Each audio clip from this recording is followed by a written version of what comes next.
지난주 수요일에 나눈 말씀과 같이 빌립보 교회에 보내는 편지인 이 빌립보서를 쓰고 있는 바울은 지금 로마의 한 집에 가택 연금 상태로 갇혀 있습니다.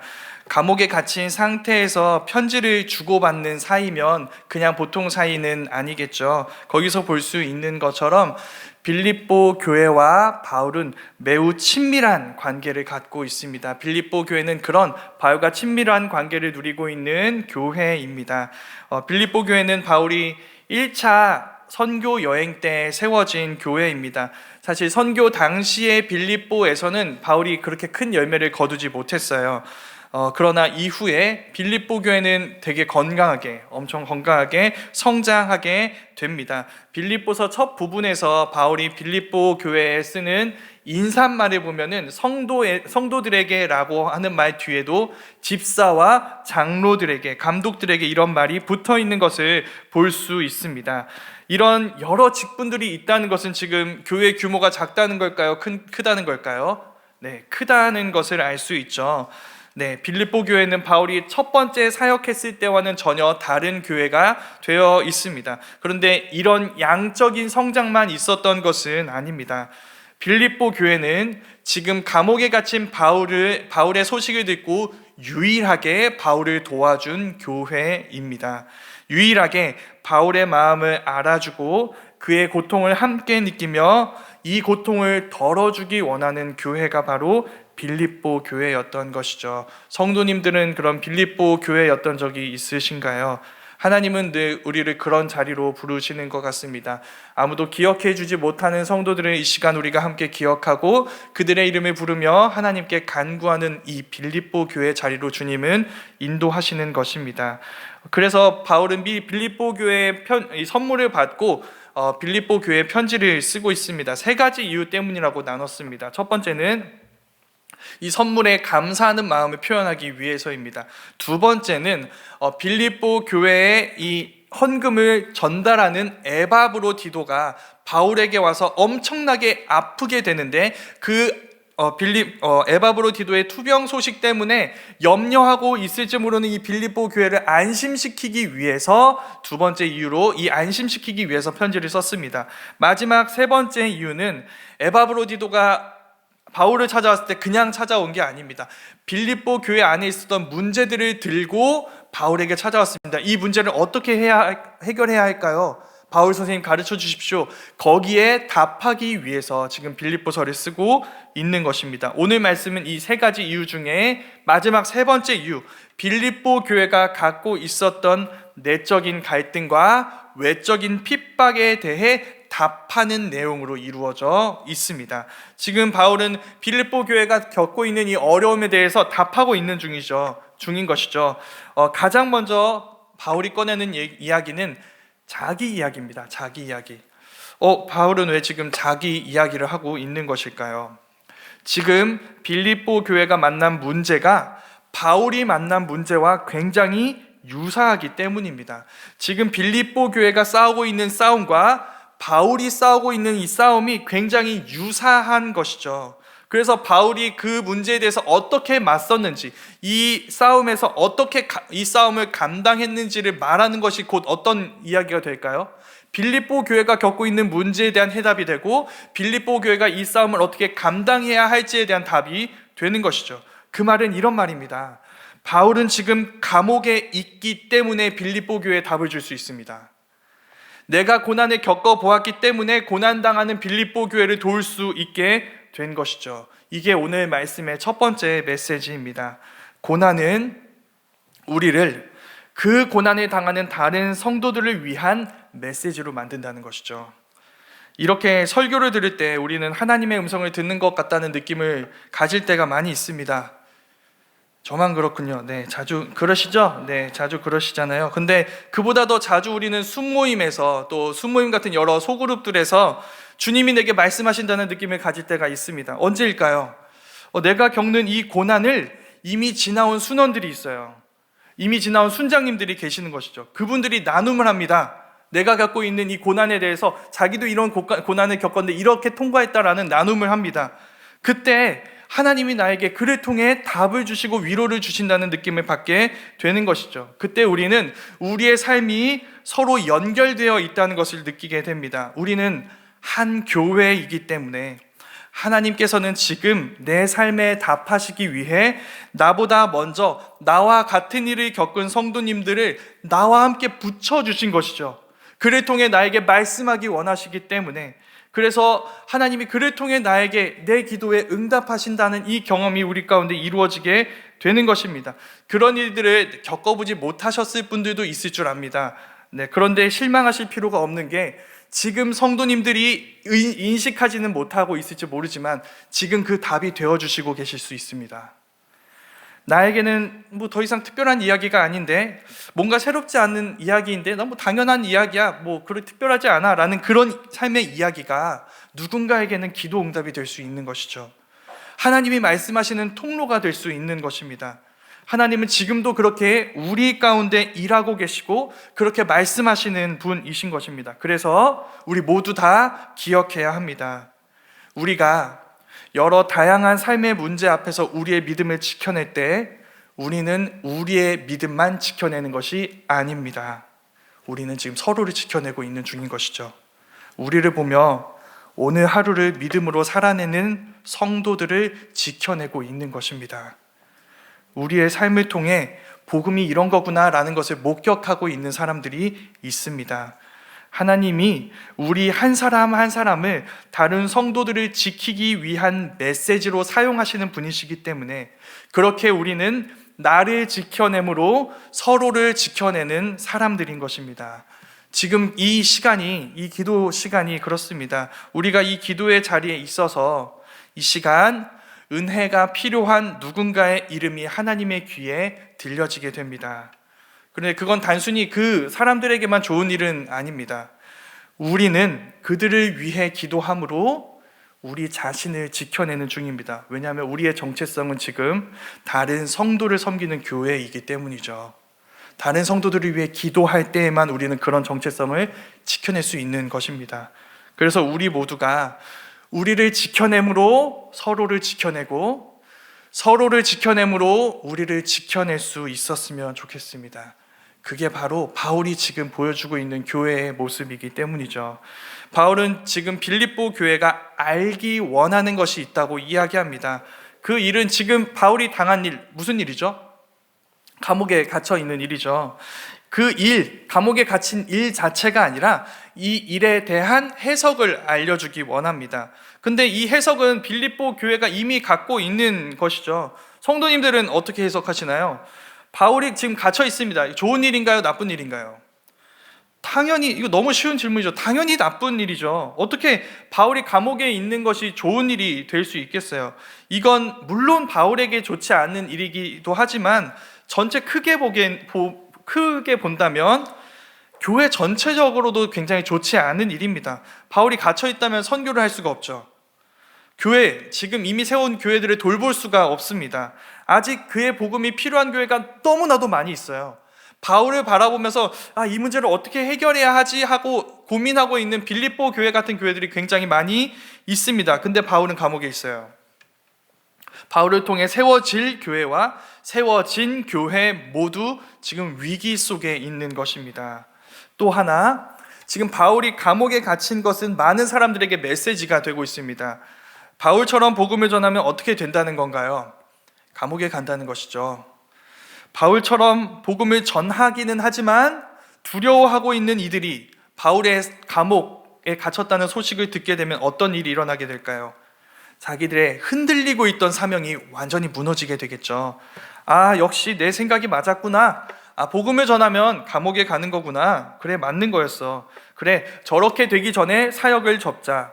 여기서 접든지 감옥에 가서 접든지 똑같은 거잖아. 감옥에 가서 접는 것보다는 여기서 접는 게 더 나은 거잖아 라고 할 수 있겠죠. 이게 우리의 해석이자 빌립보 교회의 해석이었습니다. 근데 바울이 전혀 다르게 해석하고 있어요. 이렇게 얘기하고 있습니다. 내가 당한 일이 도리어 복음의 진보가 된 줄을 너희가 알기 원한다. 이거 좋은 일이다 라고 말하고 있는 거예요. 이 무슨 허무맹랑한 소리인가? 감옥이라는 현실이 무슨 복음의 진보를 가져오는가? 라고 말하는 우리에게 바울이 이유를 제시합니다. 첫 번째, 바울이 그리스도로 말미암아 갇혔다는 이 일이 온 시위대, 감옥을 지키는 온 시위대와 그 밖의 모든 사람들에게 알려지게 됩니다. 그 말이 무슨 말이냐면 그들에게 그리스도가 전해진다는 뜻이에요. 바울이 갇혀 있기 때문에 갇혀 있지 않았으면 만나지 못했을 사람들을 만나고 있고 그들에게 복음이 전해지고 있다는 것이죠. 바울은 지금 감옥으로 해석하지 않습니다. 여기 감옥은 지금 주님이 보내신 다른 선교지와 마찬가지로 복음을 전해야 할 곳이야. 하나님의 복음이 필요한 자들에게 복음이 전해져야 하는 곳이야 라고 해석합니다. 지금 하나님이 여기로 인도하셨어.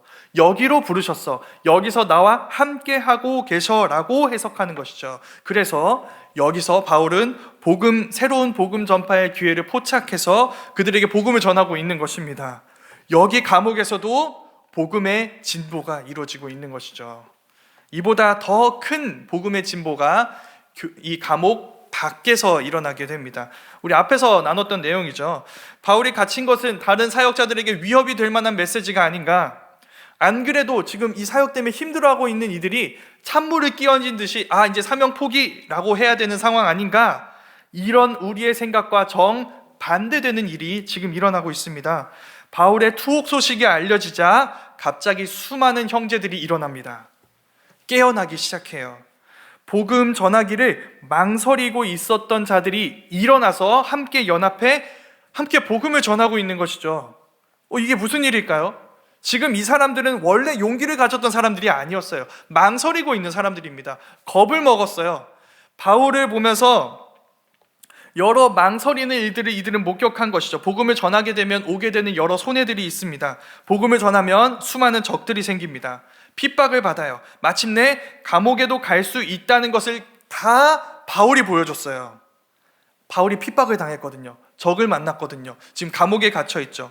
그러니까 지금 이 사람들, 망설이는 사람들은 바울이 지금 감옥에 갇히기 전부터 바울을 보고 지금 복음 전파에 두려움을 겪고 망설이고 있었다고 할 수 있겠죠. 그런데 그 망설임이 확실하게 이제 단념으로 끝이 나게 하는 이 감옥에 갇혔다는 소식이 들렸을 때 어떻게 이 사람들은 용기 있게 다시 변화되게 된 것일까요? 이 변화가 어떻게 일어나게 된 것일까요? 이렇게 일어나게 됩니다. 우리는 빌립보 교회처럼 바울의 투옥 소식 앞에서 생각했습니다. 복음을 전하면 감옥에 갇히는구나. 틀린 말이 아니죠.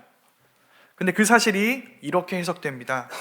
복음은 저 감옥을 기꺼이 감수할 수 있을 만큼 귀하고 가치 있는 것이구나.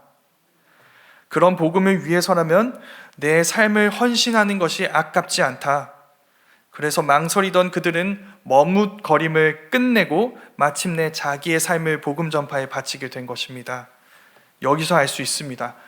복음의 가치는 복음을 통해 우리가 얻은 것만을 이야기하지 않습니다. 예수를 믿었더니 문제가 해결됐구나. 사업이 성공했다. 인간관계가 달라졌다. 네, 그럴 수 있습니다. 모두 있을 수 있는 일이고 그래서 복음이 가치 있는 일이다 라고 말할 수 있습니다. 그런데 그보다 더 우리에게 우리가 생각하는 진짜 솔직한 복음의 가치는 무엇이냐면 복음을 통해 우리가 무엇을 얻은 것이 아니라 복음을 위해 우리가 헌신한 것에 달려 있습니다. 그게 뭔지 봤을 때 우리는 복음의 가치가 무엇인지 알게 되는 것이죠. 우리는 복음을 위해 무엇을 감수할 수 있는가?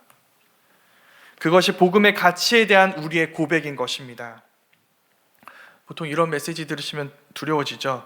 목사님 뭘 또 헌금하라는 걸까? 연말인데 교회에 무슨 필요한 헌물이 있는 걸까? 그런 얘기가 아니라는 거 아시겠죠? 근데 저는 이렇게 말씀드리고 싶습니다. 그보다 큰 걸 헌신하셔야 됩니다. 얼마를 드리는 헌금보다 어떤 헌물보다 크고 특별한 여러분의 일상을 주님과 함께 살아가십시오. 일상을 살아내며 거기서 만나는 모든 것보다 주님을 크게 여겨서 그곳에서 주님의 말씀이 이루어지게 하십시오. 구체적으로 그게 무슨 일일까요? 한 가지만 말씀드리려 합니다. 일희일비하지 않는 것입니다. 지금 닥친 시련 앞에서 또 그리고 그와 정반대로 분명 크게 기뻐할 만한 사건 앞에서 절망하거나 교만하지 않는 것입니다. 왜 그럴까요? 그 절망이 주님보다 크지 않습니다. 그 기쁨이 주님이 주시는 기쁨보다 크지 않기 때문이죠. 주님으로 인해 우리의 해석이 달라져야 하는 것입니다. 바울의 투옥 앞에서 비로소 복음의 가치를 발견한 형제들, 그래서 바울이 이렇게 표현합니다. 주 앞에서 확신하면서 겁 없이 더욱 담대히 전한 바로 그 형제들, 그 형제들과 같이 우리는 되어야 하는 것입니다. 해석이 달라져야 하는 것이죠. 물론 이런 형제들만 있었던 것은 아닙니다. 바울이 오늘 말씀에서 이야기하는 그 마지막 부분에서 이 형제들과 정반대되는 다른 한 그룹의 사람들 이야기가 나옵니다. 15절에서 17절 말씀인데요, 여기에 두 그룹의 사람들이 등장하고 있습니다. 한 그룹은 방금 이야기한 이 형제들입니다. 선의로 그리스도를 전하는 사람들이죠. 바울이 복음을 변증하는 사람인 것을 알아서 그와 함께 그를 사랑하는 마음으로 복음 사역에 뛰어든 형제들, 이 한 그룹이 있습니다. 문제는 그 다음 사람들입니다. 투기와 분쟁으로 복음을 전하는 사람들이 있습니다. 이들은 바울이 갇힌 것에 박해, 핍박을 더하려는 생각을 갖고 불순한 다툼을 일으키며 그리스도를 전파합니다. 이게 뭔가 싶으시죠? 이 사람들 도대체 어떤 사람들이지? 라는 생각이 드시죠? 투기와 분쟁으로 복음을 전파할 수 있다고? 이게 무슨 뜻인지 이해하기가 어렵습니다. 네, 우리뿐만 아니라 성경학자들도 굉장히 이 부분을 어려워합니다. 크게 두 가지로 의견이 나뉘는데요. 첫 번째 의견은 이 사람들, 투기와 분쟁으로 복음을 전하는 이 사람들이 그리스도인이라는 것입니다. 근데 이런 식으로 하는 거죠. 그리스도인인데 바울이 너무 유명하니까 시기하고 막 열등감 폭발하던 중에 웬일이야, 바울이 갇혔네? 그래, 이 틈에 내가 열심히 복음 전해서 내가 유명해져야지. 이게 1번입니다. 네, 이게 1번이에요. 다른 하나는 이 사람들이 유대인들이라는 것입니다. 예수님을 믿지 않고 거부하는 사람들이라는 것이죠. 이 두 사람 중에 문맥적으로 봤을 때 좀 더 이 사람들에 가까운 사람들은 2번입니다. 유대인들, 예수님 믿지 않는 유대인들입니다. 왜냐하면 신약성경 전체에서 바울을 가장 극심하게 핍박했던 사람들이 유대인들이었거든요. 이 사람들은 바울 이전부터 예수님도 핍박했어요. 예수님을 죽음에 넘겨준, 죽이도록 종용한 사람들입니다. 그들이 예수님을 빌라도에게 이렇게 고발했습니다. 예수는 자기가 하나님의 아들이라고 주장한다. 예수를 풀어주는 것, 그를 무죄하다고 이야기하는 건 카이사르, 시저, 이 황제에게 충성하지 않는 것이다. 제가 질문해 보겠습니다. 자, 이 말은 맞는 말일까요? 틀린 말일까요? 맞는 말이에요. 바로 여기에 있습니다. 그들이 힘써 예수님을 고발하는 말은 그 자체로 틀린 내용이 아니라는 것입니다. 가이사는 어떻게 주장했냐면 스스로 하나님의 아들이라고 주장했습니다. 내가 이 세상에 평화를 가져다 주는 신의 아들이다. 그래서 이 사람의 생일이 뭐라고 했냐면 이 세상 전체의 기쁜 소식이라고 불렸어요. 이 사람의 생일, 카이사르의 생일이. 그래서 이날을 복음이라고 시작했습니다. 복음이라고. 이 생일, 카이사르가 이 세상에 온 날이 이 세상의 기쁜 소식이 퍼지는 이 첫 번째 소식이라는 것이죠. 이게 이 세상의 평화의 시작, 복음, 기쁜 소식이라고 이야기했던 것입니다. 그렇지 않습니다. 예수님이 하나님의 아들이시며 이 세상의 진정한 왕이십니다. 그분의 탄생이 진짜 복음이에요. 그분이 탄생하셨을 때 천사들이 이렇게 노래했습니다. 지극히 높은 곳에서는 하나님께 영광이요, 땅에서는 하나님이 기뻐하시는 사람들 중에 평화로다. 그분이 이 세상에 평화를 가져다 주시는 분이라는 것이죠. 오직 예수님이 진짜 하나님 나라에서 누리는 평화를 이 세상에 가져다 주셨습니다. 그분이 복음이에요. 그래서 예수님에게 충성하는 자는 가이사에게 충성할 수 없습니다. 예수님을 하나님의 아들이라고 고백하는 자는 가이사를 하나님의 아들이라고 고백할 수가 없는 것이죠. 그 사람들이 이야기했습니다. 그들은 예수님을 무죄하다고 이야기하는 것, 예수님을 인정하는 건 가이사에게 충성하지 않는 것이다. 네, 맞아요. 맞는 말입니다. 그 고발 때문에 예수님은 죽으셨습니다. 그리고 부활하셔서 그들의 고발이 사실이라는 것을 입증해 내셨어요. 그게 바울에게서도 일어나고 있습니다. 그 사람들, 이 핍박자 유대인들이 바울을 고발했기 때문에 바울은 총독 벨릭스와 베스도 앞에 서서 그들에게 복음을 전했습니다. 고발을 당했기 때문에 전할 수 있었어요. 바울의 복음이 더 높고 영향력 있는 자들에게까지 전해지게 됩니다. 다름 아닌 로마 제국의 심장부 안에도 그리스도인이 생겨나요. 황제의 신하들 중에 황제가 아니라 예수님을 하나님의 아들이라고 고백하는 사람들이 이렇게 생겨나게 된 것입니다.